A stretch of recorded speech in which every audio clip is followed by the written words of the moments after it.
My name is Madison Clark. I'm 28 years old, and exactly 1 year ago today, my parents chose my manipulative sister over me and threw me out of their house for refusing to pay her $35,000 credit card debt. What they didn't know was that I had been secretly recording every conversation, building a case that would eventually expose the golden child favoritism that had destroyed our family for decades. But when they showed up at my doorstep last week begging for my help after discovering the truth about Jessica's lies, I realized my revenge was just beginning. Hey everyone, before we dive into this wild family drama that literally changed everything I thought I knew about loyalty and justice, I'm curious. Where in the world are you watching from? Drop your location in the comments. Because I love connecting with viewers globally. And if you're ready for a story that'll make you question everything about family dynamics and the sweet taste of karma coming full circle, smash that like button and hit subscribe, because this revenge tale has more twists than a soap opera. Trust me, you'll want to see how this family betrayal backfires spectacularly.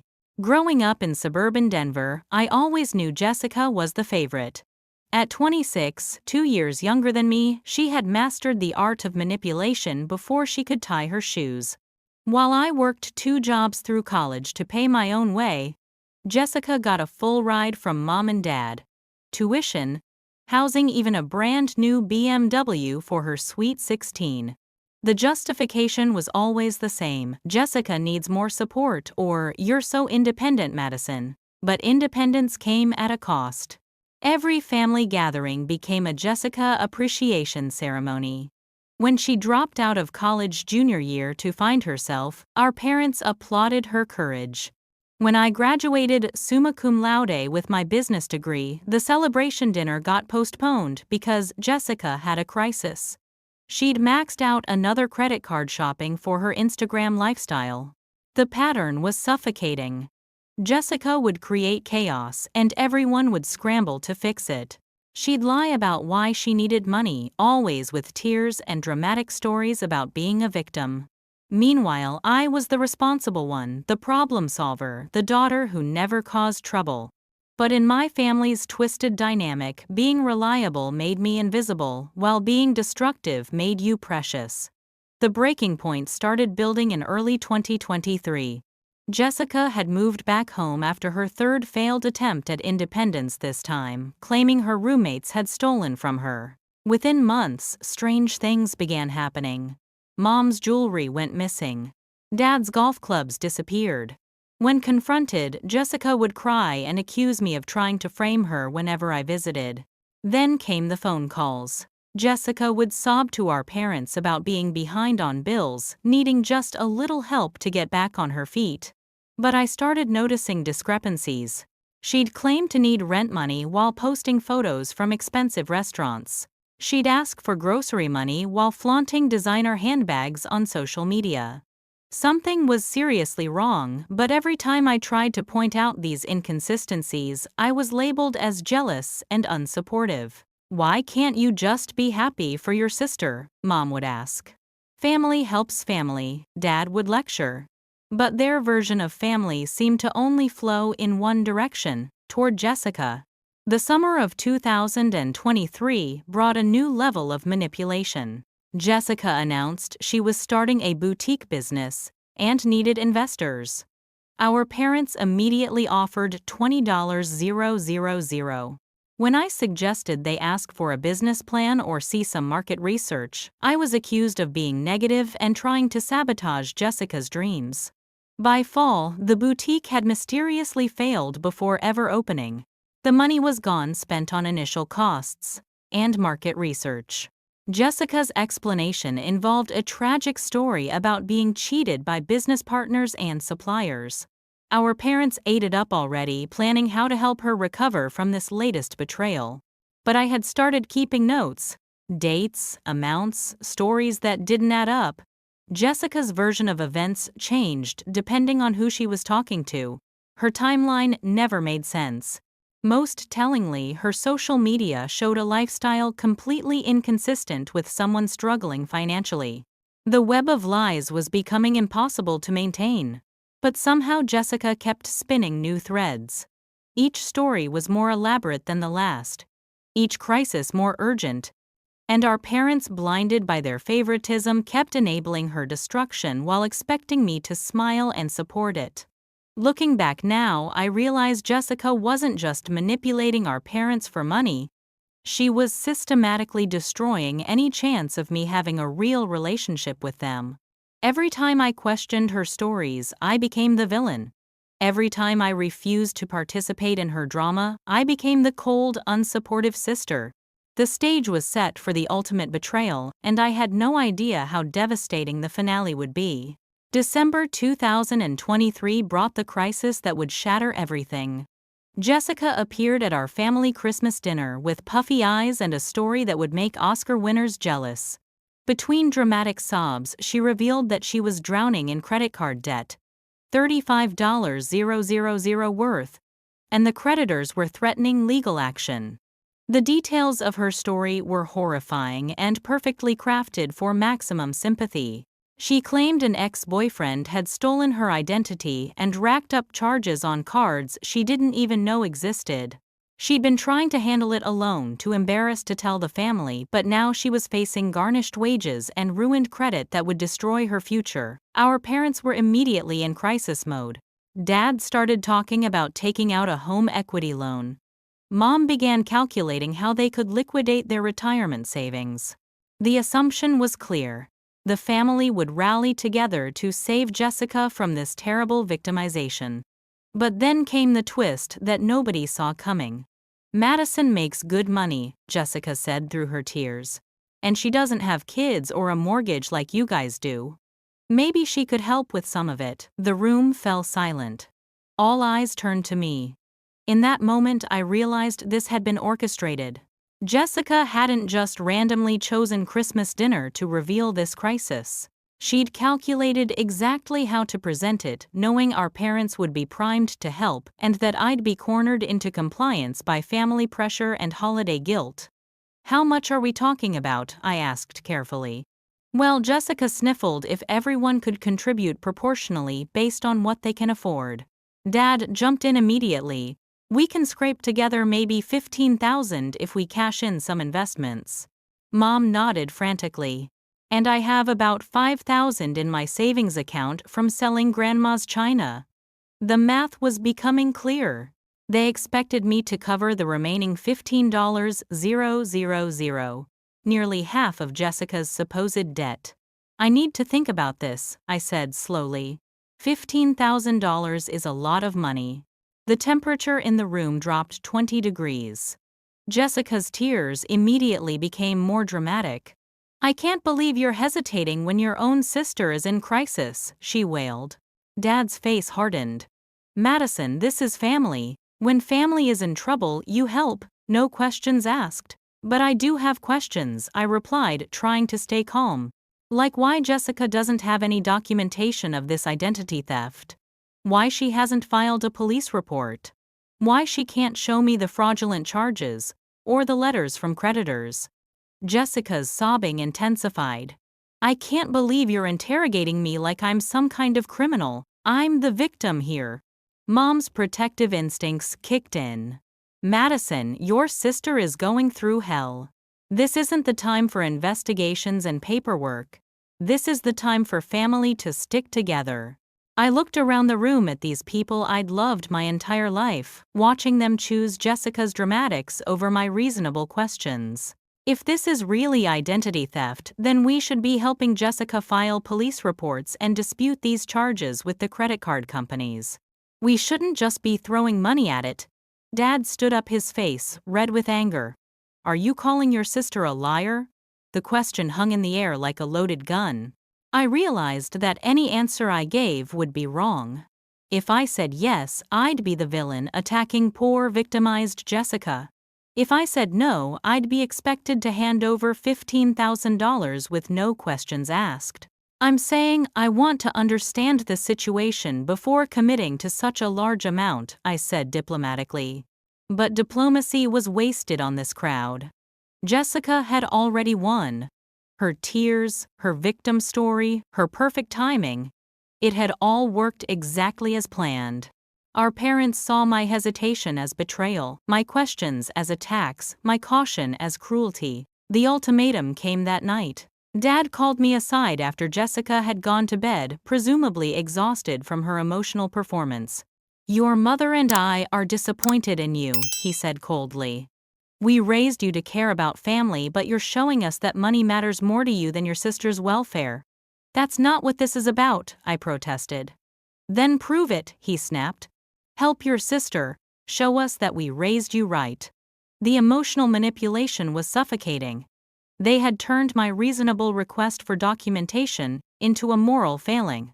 They had made Jessica's financial crisis into a test of my character. And they had made it clear that failing their test would have consequences. I should have seen what was coming. But even knowing how dysfunctional my family was, I never imagined they would choose Jessica's lies over their own daughter's truth. The next morning brought the conversation that would change everything forever. I had spent the night researching identity theft procedures, credit card dispute processes, and legal remedies for fraud victims. If Jessica was really innocent, there were legitimate ways to handle this that didn't involve the family going into debt. I came downstairs with printed articles and a list of resources ready to help Jessica navigate the proper channels. But the moment I started explaining the steps for reporting identity theft, I realized I had made a crucial error. I had brought facts to an emotion fight. "Why are you making this so complicated?" Mom snapped. "Jessica doesn't need a lecture on bureaucracy. She needs help from her family." "These aren't bureaucratic hurdles," I explained patiently. "These are the actual legal steps that identity theft victims have to take. If someone really stole Jessica's information, the credit card companies are required by law to investigate and remove fraudulent charges." Jessica, who had been suspiciously quiet during my explanation, suddenly burst into fresh tears. "I already tried all of that. Nobody believes me. The credit card companies said I have to pay anyway, but her story had holes you could drive a truck through." "Which companies did you contact?" I asked. "Do you have reference numbers from your calls? Did they send you any written responses?" "I don't remember every detail," Jessica sobbed. I was in panic mode. I wasn't taking notes like I was conducting some kind of investigation. Dad's protective instincts flared immediately. "Madison, enough. Your sister is going through hell and you're treating her like she's on trial." That's when I made the decision that would cost me my family. I told them the truth about what I'd discovered. "Dad, I've been watching Jessica's social media for months. Someone drowning in debt from identity theft doesn't post pictures from five-star restaurants and luxury shopping trips. Someone whose credit is being destroyed doesn't get approved for new credit cards to buy designer clothes." The silence that followed was deafening. Jessica's tears stopped so abruptly it was almost comedic. Mom and Dad looked at me like I had just confessed to murder. "You've been spying on your sister," Mom whispered, her voice filled with horror. "I've been paying attention," I corrected. "Something Jessica posts publicly on Instagram isn't spying." But the narrative had already shifted. Suddenly, I wasn't the daughter asking reasonable questions about a suspicious financial crisis. I was the paranoid sister stalking Jessica online and building conspiracy theories instead of supporting family. Jessica recovered quickly, her tears returning with renewed intensity. "I can't believe my own sister has been watching me, looking for ways to prove I'm lying. I feel so violated." The irony was staggering. Jessica could manipulate and lie to get tens of thousands of dollars from the family, but my noticing her public social media posts was a violation. She could create elaborate victim stories with no evidence, but my asking for documentation was an attack. Dad's verdict was swift and brutal. "I want you to leave." What I couldn't process what I was hearing. "You heard me. Pack your things and get out. I won't have someone in my house who treats their sister like an enemy." "I'm not treating her like an enemy. I'm trying to protect all of us from making a mistake." But Mom had already joined Dad's side. "If you can't support your sister in her time of need, then you don't belong in this family." The finality in her voice hit me like a physical blow. This wasn't a heated argument that would blow over. This was an ultimatum, and I had already failed it by asking questions they didn't want answered. Watching this family drama unfold has probably triggered some memories for many of you. Have you ever been in a situation where standing up for the truth made you the villain? The comment section always reminds me that family dysfunction comes in so many forms, but the patterns are eerily similar.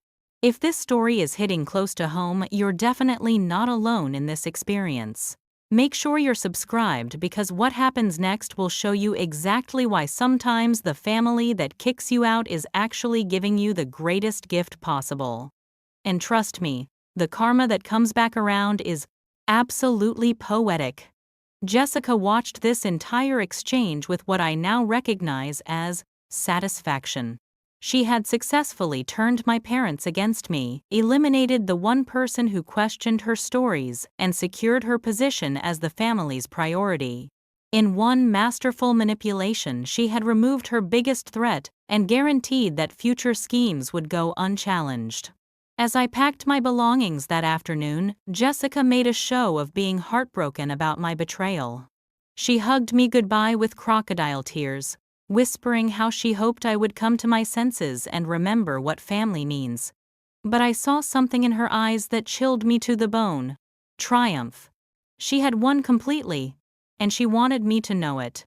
Driving away from the house I grew up in, I felt like I was leaving a cult rather than a family.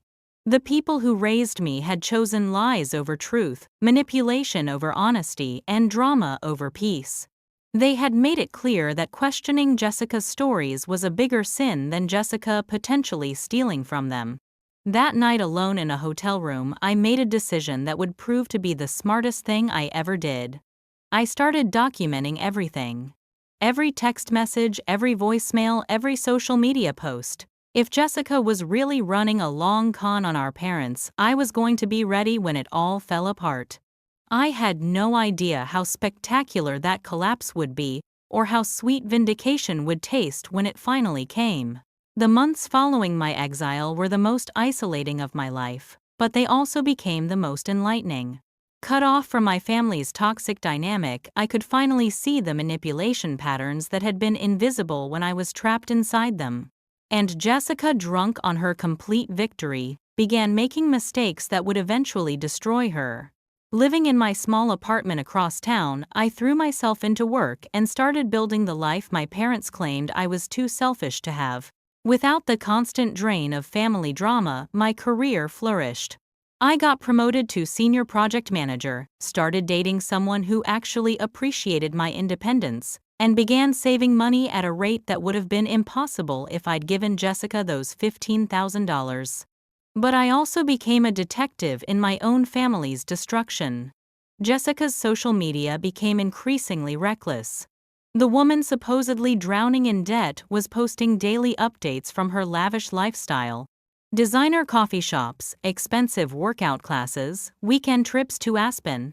All while supposedly scraping together minimum payments to avoid legal action from creditors.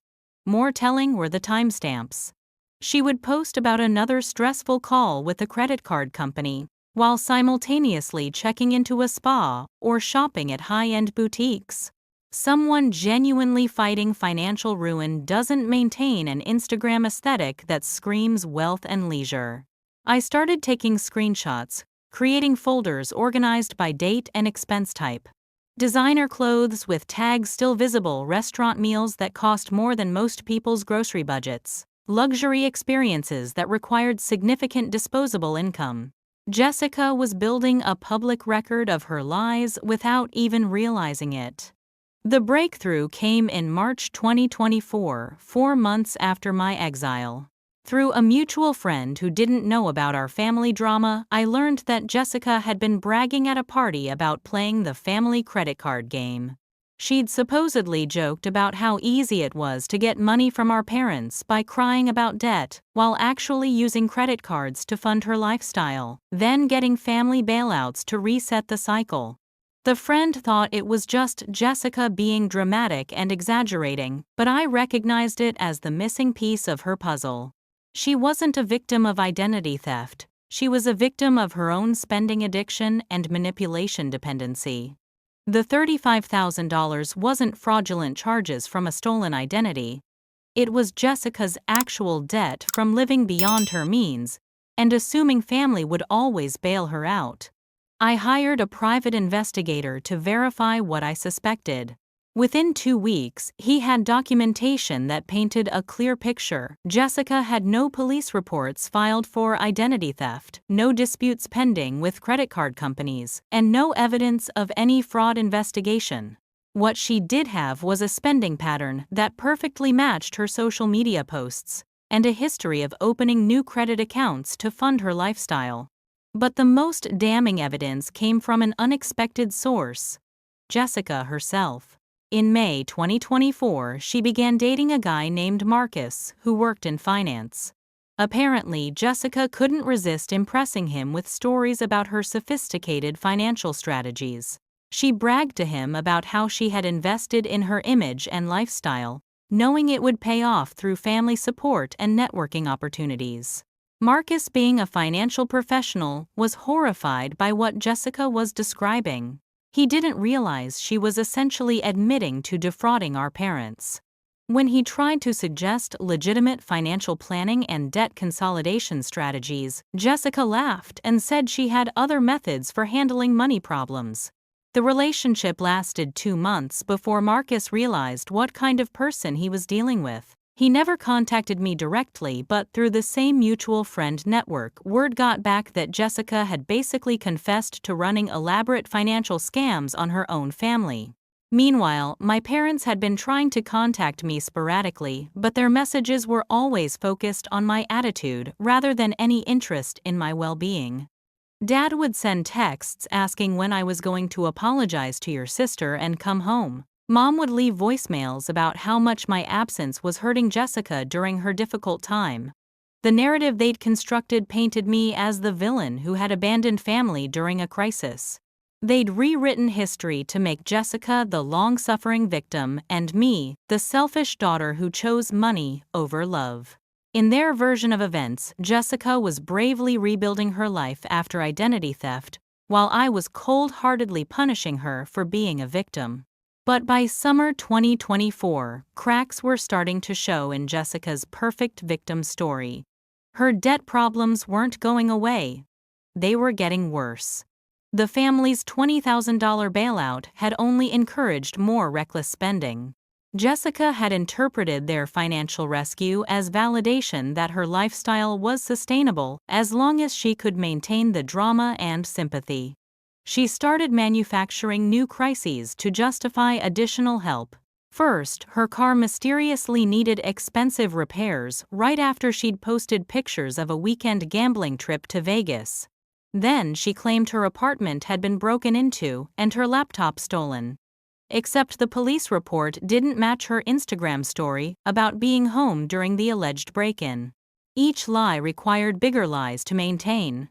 Each financial crisis needed more elaborate explanations, and Jessica, having never faced real consequences for her manipulations, was becoming careless about consistency. I watched all of this unfold from the outside, documenting every contradiction, and building a timeline that revealed the systematic fraud Jessica had been perpetrating. But I also knew that presenting this evidence to my parents would be useless while they were still emotionally invested in their narrative.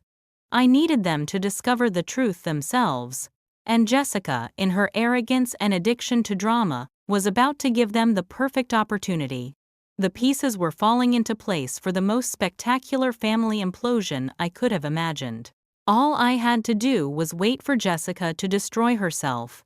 September 2024 brought the beginning of Jessica's spectacular downfall, and it started with the one thing she couldn't manipulate: the law.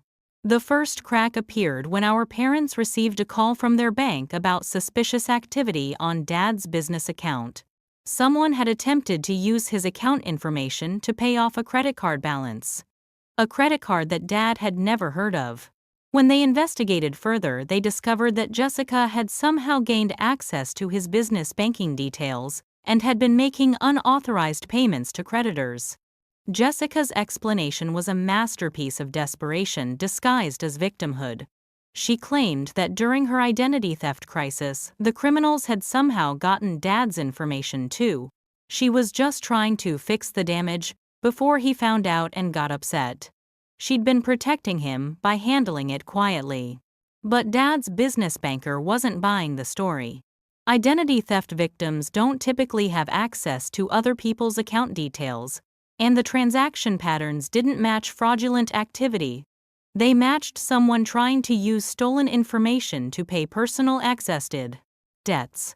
The bank investigation revealed that Jessica had been photographing Dad's financial documents during her visits home, collecting enough information to access his accounts. She'd started small, a few $100s here and there that she probably thought would go unnoticed in a business account with regular activity. When confronted with bank records and timestamps that proved her access, Jessica's story evolved. Now she claimed she'd been trying to borrow money to handle her crisis but had always intended to pay it back. She'd been too embarrassed to ask directly, so she'd planned to replace the money before anyone noticed. The amount she'd stolen was over $8,000. Mom and Dad were devastated, but not for the reasons you'd expect. They weren't angry about the theft. They were heartbroken that Jessica had felt she couldn't come to them for help. Even with evidence of financial crimes, they were still treating Jessica as the victim of circumstances rather than the perpetrator of fraud.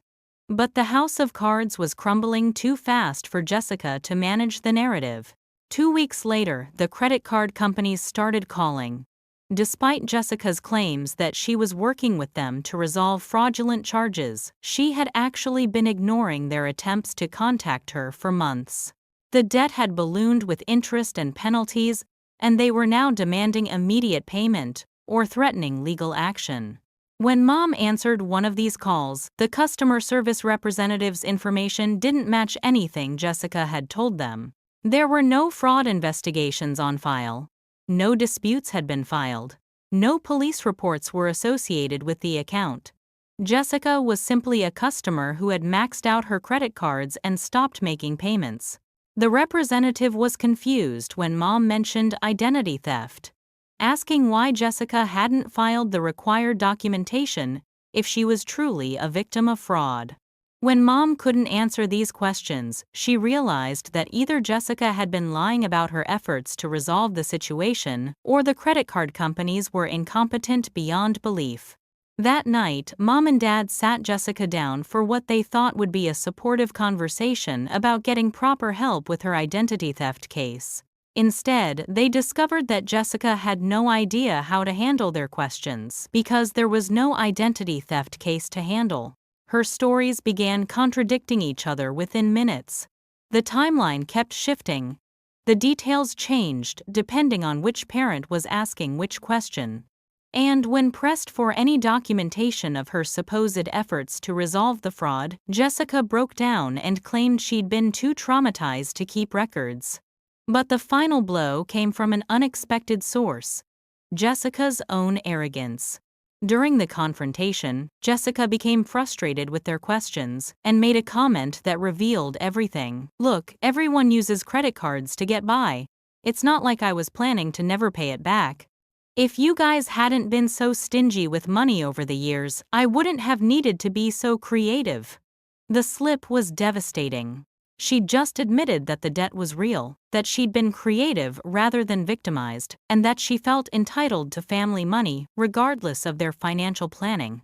Mom sat in stunned silence as the implications hit her. Dad's face went through a spectrum of emotions: confusion, realization, anger, and finally devastation. "Are you saying," Dad asked slowly, "that you lied about the identity theft?" Jessica realized her mistake immediately and tried to backtrack, but it was too late. The truth was out, and her panicked attempts to explain away her confession only made things worse. "I didn't lie, I just simplified the situation so you wouldn't worry about the details." But simplifying the theft of someone's identity into your own overspending wasn't a narrative that could survive scrutiny. Every question led to more contradictions. Every explanation revealed additional lies.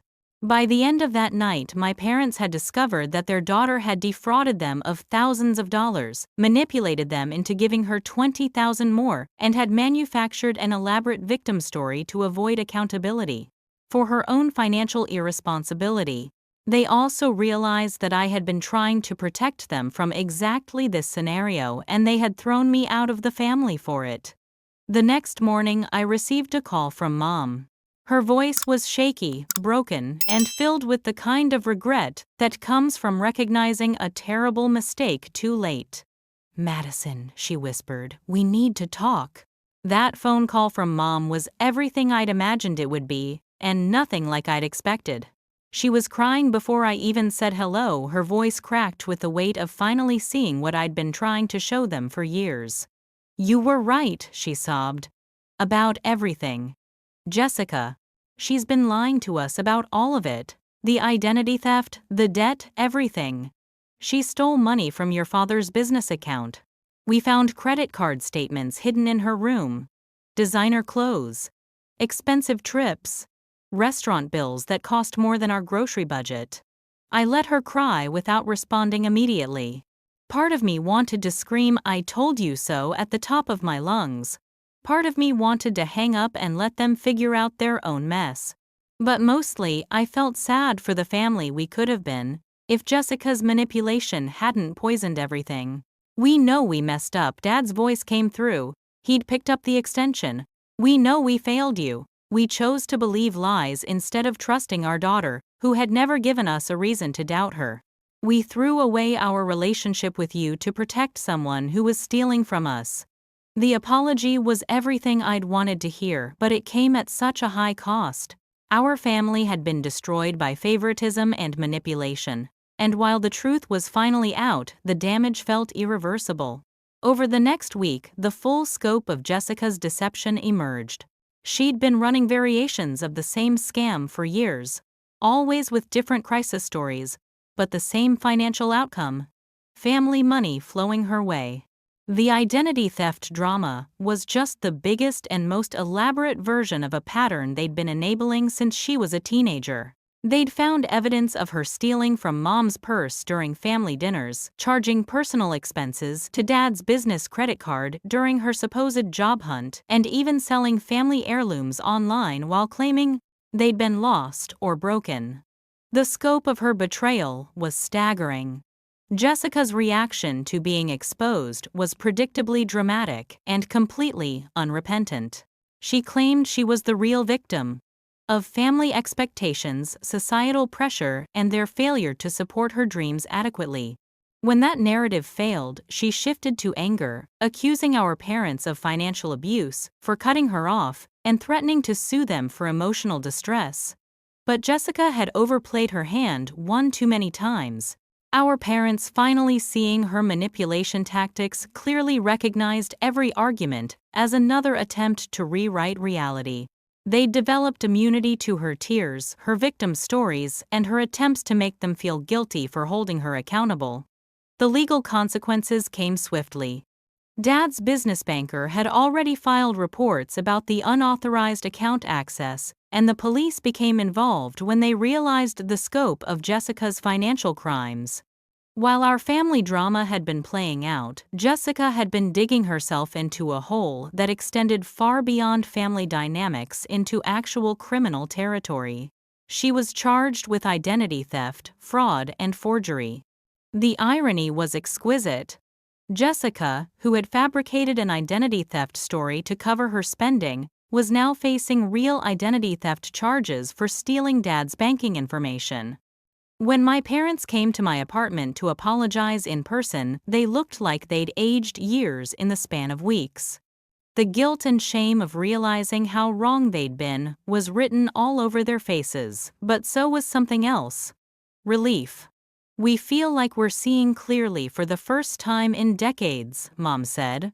Jessica's drama was like a fog that covered everything. We couldn't see past her crisis to notice what she was actually doing. Dad nodded. "We enabled her because we thought we were helping, but we were actually making it worse. And we lost our relationship with the daughter who never needed rescuing because she was strong enough to take care of herself." Their recognition of the family dynamic was painful but necessary. They acknowledged that their favoritism had created a monster and cost them a relationship with me that they might never fully repair. But here's where the story takes an unexpected turn towards something that resembled justice. Jessica's legal troubles escalated when investigators discovered she'd been running similar scams on other people outside the family. Her business investment story had been used on acquaintances who'd lent her money for her supposed boutique. Her identity theft victim narrative had been shared with multiple dating partners who'd provided financial support. She'd been running a full-scale operation using different crisis stories to extract money from anyone who would listen. The pattern was so extensive that prosecutors classified her as a habitual fraud offender. Instead of family drama that could be resolved privately, Jessica was facing serious felony charges that carried potential prison time. Meanwhile, my life was flourishing in ways that proved cutting ties with toxic family dynamics had been the right choice, even when it felt devastating. My relationship with my boyfriend had deepened into something real and healthy. Partly because I'd learned to recognize manipulation and appreciate genuine care. My career had taken off without the constant emotional drain of family crises, and I'd saved enough money to buy my own house. The sweet irony wasn't lost on me. Jessica's attempts to steal my financial resources had actually motivated me to protect and grow them. Her lies about needing family support had shown me the value of building an independent life. Her manipulation had taught me to trust my instincts and stand firm in my boundaries. When Jessica was sentenced to 18 months in prison and ordered to pay restitution to all her victims, including our family, I felt something I hadn't expected, not vindication but peace. Justice had been served not through my revenge but through Jessica's own actions finally catching up with her. My parents and I are rebuilding our relationship slowly. They're in therapy to understand how they enabled Jessica's behavior and to process the guilt of choosing lies over truth for so many years. We have monthly dinners now where we practice the kind of honest communication that should have been happening all along. They've learned to ask me about my life without immediately pivoting to Jessica's latest crisis. I've learned to share my successes without downplaying them to avoid triggering their guilt. We're discovering what a healthy family relationship looks like when it's not being manipulated by someone who profits from chaos. Jessica is expected to be released next year, but she's no longer welcome in our parents' home. They've changed their locks, closed the joint accounts she had access to, and made it clear that her pattern of financial abuse will not be tolerated or enabled anymore. The family that kicked me out for refusing to pay Jessica's debts learned that sometimes the daughter who asks hard questions is trying to save you from the daughter who only asks for money. So here's my question for all of you watching. Have you ever had a moment when standing up for the truth cost you everything but ended up saving you from something worse? Have you experienced family dynamics where the problem child gets endless support, while the responsible one gets endless expectations? I know from your comments that so many of you have lived through similar situations, and I'd love to hear how you navigated the choice between family loyalty and self-protection.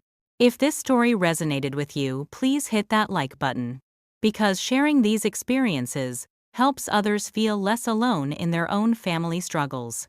Subscribe for more real-life stories about setting boundaries, recognizing manipulation, and finding justice even when it takes longer than expected. And please share this video with anyone who might need to hear that sometimes walking away from toxic family dynamics is the most loving thing you can do, for yourself, and eventually for them. Thank you for listening to my story and for all the support you've shown in the comments. Remember, family should lift you up, not tear you down.